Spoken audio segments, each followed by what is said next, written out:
Corinthians 8, 1 through 3. Now, as touching things offered to idols, now to deal with the matter of meat which has been sacrificed to idols, not food consecrated to heathen deities. Now, this isn't saying going to the worship service of a pagan god to partake in it. It's saying going to the market, buying this meat which was offered to idols. You gotta understand, their grocery, it would been like going to the grocery store and knowing that everything, this shrink wrap is clean, but it was offered to idols.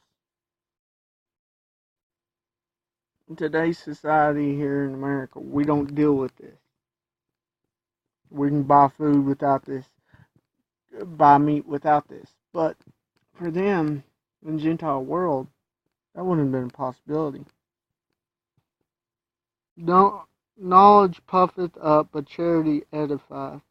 Love edifieth. Knowledge makes arrogant. Knowledge breeds conceit, while love builds up character. So he's saying knowing too much sometimes gets us in trouble because we overthink things. We overthink rather than act in love.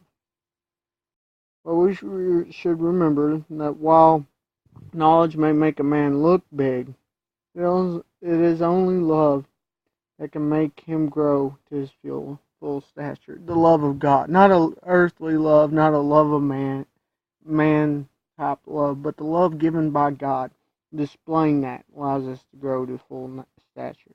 And if any man thinks that he knoweth anything, if anyone thinks he knows all the answers, claims to have superior knowledge, thinks he has already knowledge, he knoweth nothing, yet as he ought to know. He still has a lot to learn. Does not truly know as he ought to know. He has not reached that knowledge which he ought to have reached. What it's saying is if you think you know it all, you're very unwise. Those who have great knowledge continue to seek learning because they've grown in wisdom. There's some out there, it's dividing wisdom and knowledge in this verse. There's some out there that know a lot, but don't have the wisdom to use it.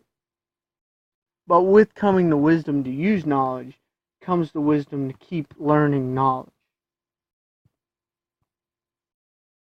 And that's what he's affecting here. Keep in mind, he's referring this to idols.